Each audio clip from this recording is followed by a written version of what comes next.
Alhamdulillahi Rabbil Alamin. Wassalatu wassalamu ala asrafil anbiya wal mursalin wa ala alihi wa sahbihi ajma'in, amma ba'd.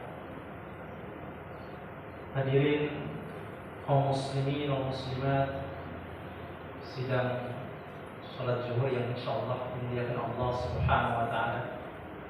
Pertama, marilah sebelum kita memanjatkan puja dan puji syukur atas nama Allah Subhanahu wa taala, karena pada kesempatan ini kita telah berwarka'u wasjudu.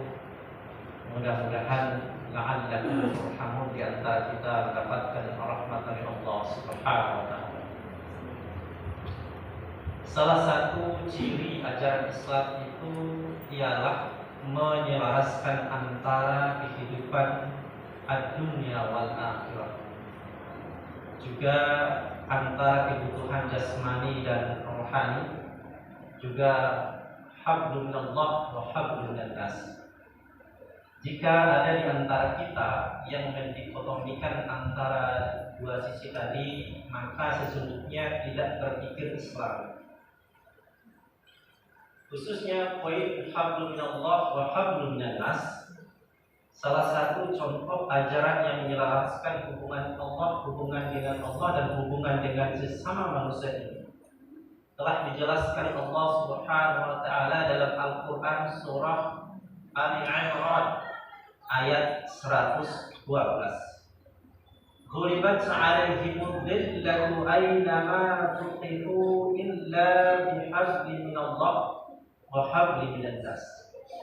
Kalian akan ditimpa kehinaan di mana saja, al-dhillah atau al-dhillah, kehinaan di mana saja, aynama tuqifu illa, kecuali menegakkan dua hubungan tadi. Yang pada kesempatan ini maka menguraikan satu saja, insyaallah pada pertemuan yang akan datang maka menguraikan poin yang kedua, hablun minannas. Menurut Ahmad Mustafa Al-Maraghi dalam tafsir Al-Maraghi, wara tunggu ada 3 indikator orang itu yang sudah terjalin hubungannya dengan Allah, atau yang disebut dengan hablum minallah. Yang pertama, idza dzukirallahu wazilat qulubuhum. Apabila dibacakan ayat-ayat, apabila disebutkan nama Allah, wazilat qulubuhum, jadi gemetar hatinya, jadi ada getaran batin, ada kontak batin. Dalam ayat ini, kalau kita menggunakan analisis kebahasaan, kata zikir ini menggunakan fi'il majhul, dzukira bukan dzakara. Jadi orang yang mendengarkan itu posisinya tidak disebutkan dalam ayat ini. Kenapa tidak disebutkan? Karena yang mendengarkan itu sudah jelas kedudukannya, yaitu amanu, orang-orang yang beriman atau orang-orang yang sudah punya pertalian hubungannya dengan Allah Subhanahu wa taala. Terkadang kaum muslimin ternyata salah satu aspek yang ada di dalam diri kita ini adalah qalbun, sehingga qalbun ini memiliki santapan tersendiri yang disebut dengan santapan zikir. Jadi zikir itu bagian dari santapan qalbunya. Qalbu kemudian zikir itu diorientasikan kepada Allah Subhanahu wa taala. Sesungguhnya orang-orang yang berpikir Islam itu ketika menghadapi persoalan bukan hanya diselesaikan dengan akal pikiran semata, tetapi juga harus diselesaikan dengan hati yang tercerahkan. Sebab manusia itu akalnya ada, qalbunya juga ada.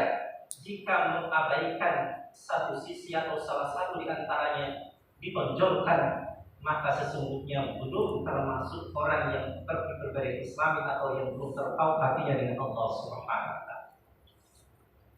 Yang kedua, kaum muslimin, wa idza tuliyat 'alaihim ayatuhu zadatuhum iman.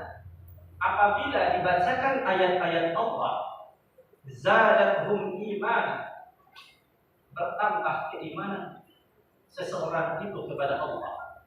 Kata ayat ini atau dalam ayat ini menariknya tidak disebutkan wa idza quri'at 'alaihimul Qur'an la yasjudun. Apabila dibacakan ayat-ayat Al-Qur'an mereka tidak sujud tetapi menggunakan la yatlu tilawatan. Jadi ada perbedaan mendasar antara kata qara'a yaqra'u dengan la yatlu tilawatan dari segi ilmu tafsir atau dari segi kebahasaan. Kalau qara'a itu membaca secara zahir saja. Sedangkan tala yatlu tilawatan dalam bahasa ini kuliat dalam Al-Qur'an ini disebutkan kuliat alaihi. Baca yang disertai dengan penghayatan dan perenungan terhadap ayat-ayat Allah Subhanahu wa taala.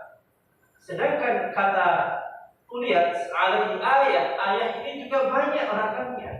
Bukan hanya Al-Quranul Karim, tetapi segala sesuatu yang Allah Subhanahu wa taala ciptakan itu adalah ayat-ayat Allah. Hasil temuan sesungguhnya itu bagian tadayat itu, bukan hasil ayat Quran. Temuan-temuan saintifik itu sesungguhnya bagian dari perenungan terhadap ayat-ayat Allah atau pembacaan terhadap ayat-ayat Allah yang seharusnya meningkatkan keimanan kita kepada Allah atau terpaut hatinya dengan Allah. Tetapi kan berbeda faktanya. Temuan-temuan itu kadang-kala menjadikan diri kita sebagai orang yang jauh dari Allah, juga bahkan menjadi seorang ateis tidak mengakui adanya Allah bahkan hari kemudian. Ini sesungguhnya yang bertentangan dan ini tidak selaras dengan visi hadayat tilawatan. Boleh juga kaum muslimin kita memaknai ayat-ayat Allah ini juga ayat-ayat Al-Quran. Orang-orang yang bertambah imannya itu mereka yang membaca ayat-ayat Al-Quran disertai dengan penghayatan dan perenungan serta pengamalan terhadap apa-apa yang mereka baca. Jadi madzhab cenderung maknanya dua. Ayat-ayat Allah itu secara makro, ayat-ayat Allah itu secara mikronya, yakni ayat Al-Quran. Kenapa bisa dikategorikan hablum minallah bagi orang-orang yang dibacakan ayat-ayat Allah ini? Karena Rasulullah SAW pernah bersabda, ternyata innalillah, sesungguhnya Allah itu mempunyai keluarga dari sekelompok manusia. Sahabat bertanya, "Ila man hum ya Rasulullah?" Ya Rasulullah, wahai Rasul, siapakah sahabat atau keluarga Allah dari sekelompok manusia itu? Qala Rasulullah SAW menjawab, Ahlul Quran wa khassatuhu, mereka adalah Ahlul Quran dan mereka memiliki keistimewaan. Jadi Ahlul Quran itu bukan hanya membaca tetapi juga merenungkan terhadap ayat. Yang ketiga adalah wa'ala rabbihim yatawakkalun. Mereka senantiasa bertawakal kepada Allah Subhanahu wa taala. Wa'ala rabbihim, kata Rabb ini berbeda dengan fa'idza azamta fatawakkal 'ala Allah. Maksud pada fokus atau sasaran kita bertawakal itu ada dua dalam ayat Al-Quran itu. Ada yang disebutkan wa'ala rabbihim yatawakkalun, wa'alallahi yatawakkalun. Jadi dihubungkan tawakal itu dengan Allah, dihubungkan tawakal itu dengan kata Rabb. Menariknya dalam ayat ini kaum muslimin bukan Allah yang menjadi diksi ayat ini, tetapi kata Rabb. Kata Rabb itu terambil dari kata Rabb balikan tarbiyah, yang menumbuhkan, yang menciptakan, yang mendidik, yang mengatur. Jadi kata Rabb itu Allah yang berperan sebagai pendidik, pengatur segala makhluknya, khususnya manusia atau orang-orang yang beriman yang bertauhid hatinya dengan Allah. Jadi tawakal ini sesungguhnya kaum muslimin bukan pasif sesungguhnya. Orang-orang yang sudah terpaut hatinya dengan Allah, hablunallah tadi, mereka yang telah melalui segala dan mengerahkan segala daya, upaya dan kekuatannya, berikhtiar melakukan yang terbaik terhadap apa yang mereka usahakan.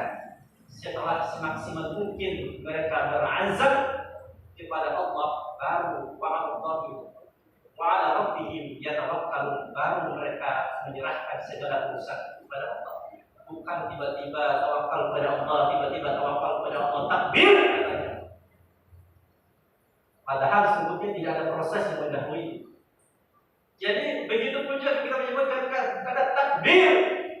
Takbir itu hanya di lisan, tapi tidak menyentuh sanubari hati dan pikiran kita. Bahkan kata Allahu Akbar itu dipolitisasi hanya untuk menghukum kelompok lain atas nama Allah Subhanahu wa Ta'ala. Ini yang keliru kaum muslimin dan muslimat. Terima kasih banyak atas segala perhatiannya. Mohon maaf atas segala kekurangan. Wassalamualaikum warahmatullahi wabarakatuh.